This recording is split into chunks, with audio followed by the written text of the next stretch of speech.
జిల్లా ప్రజా పరిషత్ నిధులతో ప్రభుత్వ పాఠశాలలో చదువుతున్న 10వ తరగతి విద్యార్థుల కోసం ప్రత్యేకంగా రూపొందించబడిన విజయకేత పుస్తక ప్రారంభోత్సవ కార్యక్రమంలో ఉమ్మడి పశ్చిమ గోదావరి జిల్లా పరిషత్ చైర్పర్సన్ గంటా పద్మశ్రీ ప్రసాద్ పాల్గొని విద్యార్థులకు పుస్తక పంపిణీ చేశారు. ఈ సందర్భంగా ఆమె మాట్లాడుతూ ఈ విజయకేత పుస్తకం ముఖ్యంగా ప్రభుత్వ మరియు జిల్లా పరిషత్ ఉన్నత పాఠశాలలో చదువుతున్న 10వ తరగతి విద్యార్థుల ఉత్తీర్ణత శాతం పెంచడం కోసం జిల్లాలోని నిపుణులైన ఉపాధ్యాయులచే రూపొందించబడిందని, గత సంవత్సరం కూడా ఈ పుస్తకం ప్రభుత్వ పాఠశాలలో చదువుతున్న పేద విద్యార్థులకు పంపిణీ చేయడం వల్ల జిల్లా 10వ తరగతి విద్యార్థుల ఉత్తీర్ణత శాతం బాగా పెరగడానికి ఇది కారణమైందని, అదేవిధంగా ఈ సంవత్సరం కూడా ఈ పుస్తకాలు 100 రోజుల కార్యాచరణ ప్రణాళికతో తయారు చేయబడ్డాయని, ఈ సంవత్సరం సుమారు 25,000 పుస్తకాలను పేద విద్యార్థులకు అందించడం జరుగుతుందని, దీనిని ప్రతి విద్యార్థి ఉపయోగించుకుని మంచి మార్కులు సాధించాలని సూచించారు. కృషి మరియు పట్టుదలతో ఉంటే తప్పక విజయవంతం అవుతారని ఆమె అన్నారు. ఈ కార్యక్రమంలో ఏలూరు జిల్లా విద్యాశాఖ అధికారి ఎం వెంకటలక్ష్మమ్మ, పశ్చిమ గోదావరి జిల్లా విద్యాశాఖ అధికారి నారాయణ, వివిధ పాఠశాలల విద్యార్థులు, ఉపాధ్యాయులు పాల్గొన్నారు.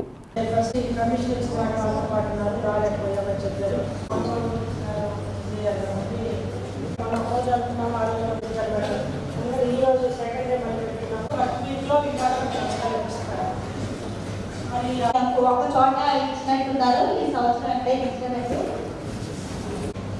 విజయకేతనం అనే బుక్ గత సంవత్సరం 50 days ప్లానింగ్గా మనం ఇవ్వడం జరిగింది.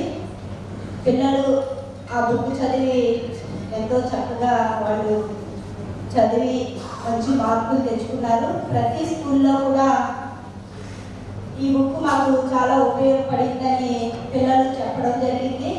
అప్పుడు చెప్పినప్పుడు మాకు చాలా ఆనందంగా ఉంది.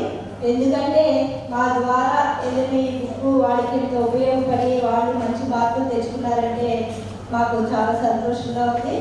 అదేవిధంగా ఈ సంవత్సరం ఇంకా ముందు ఇవ్వాలనే ఉద్దేశంతో దాని బట్టే ఈరోజు మేము ఈ బుక్ ఇలా తయారు చేయించగలిగాము.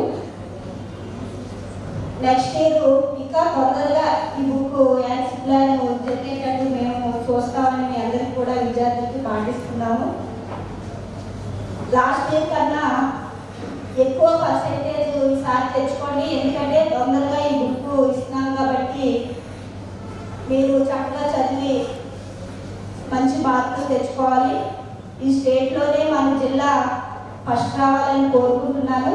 ఏ అంశాలు వెనుకబడినారు, ఏ అంశాలని వాళ్ళు స్ట్రెస్ ఇవ్వాలని పరిగణలోకి తీసుకుని ఈ పుస్తకాన్ని రూపకల్పన చేశారు. విద్యార్థులందరూ కూడా దీన్ని మంచిగా తీసుకుని చక్కగా అవగాహన పరుచుకుని మంచి రిజల్ట్ సాధించి ఈ ఉమ్మడి పశ్చిమ గోదావరి యొక్క రిజల్ట్ని రాష్ట్రంలో మొదటి స్థానంలో ఉంచుతారని చెప్పి కోరుకుంటూ విద్యార్థులకు నా శుభాశీస్సులు తెలియజేస్తూ మెటీరియల్ రిలీజ్ చేస్తానని అందరికీ సభాముఖంగా తెలియజేస్తాను. ఎందుకంటే మన ఎన్సీఆర్టీ నుంచి బుక్స్ టెక్స్ట్ బుక్స్ రిలీజ్ చేయడం జరిగింది. ఆ బుక్స్ మీద మెటీరియల్ తయారు చేయడం అనేది నిజంగా ఒక కత్తి మీద సాము లాంటిది. ఆ కత్తి మీద సాముని ఈరోజు మీరు అందరూ సుసాధ్యం చేశారని సభాముఖంగా మీకు తెలియజేసుకుంటాం. మేడం గారు కలిసి మన డెప్యూటీ చైర్పర్సన్ గారిని కలిసి మేడం గారు బుక్ ఇవ్వలేకపోతున్నాం, సాఫ్ట్ కాపీ మాత్రం ఇస్తున్నాం, అలా అయితే కనుక మీరు అమౌంట్ ఇస్తే కనుక మేము ఆ బుక్ ఇవ్వడం జరుగుతుందని చెప్పి ఇప్పుడు శ్యామసుందర్ గారు నేను అడిగితే వితిన్ సెకండ్లో మేడం గారు ఇమీడియట్ ఆ టైంలో 35 lakhs అవుతుందని తెలిసి కూడా ఇస్తాము, మీరు బుక్ రెడీ చేయాలని చెప్పి చెప్పడం జరిగింది. మీరంతా కూడా ఖచ్చితంగా అంటే యాక్చువల్గా మనకు రోజు క్లాస్లో చెప్పే నోట్ బుక్స్ టెక్స్ట్ బుక్స్ ఉంటాయి. అయినప్పటికీ కొంచెం సులభమైన పద్ధతిలో నేర్చుకోవడం కోసము మనం మేడం వాళ్ళు వీళ్ళంతా కష్టపడి బుక్స్ రాసిన వాళ్ళు కూడా చాలా కష్టపడి మీకు మాట్లాడడం పేపర్ క్వాలిటీ దగ్గర నుంచి క్వాంటిటీ దగ్గర నుంచి విద్యార్థులకి పూర్తిగా ఉపకరంగా ఉండే విధంగా వారి యొక్క విలువైన సూచనలు సలహాలు అనలిత్యం అందిస్తున్నారు. గౌరవ ఈఓ గారు మరి ఇప్పుడు చదివించిన విధంగా విద్యార్థులకి ఎంతో ఉపకరంగా ఉంటుంది.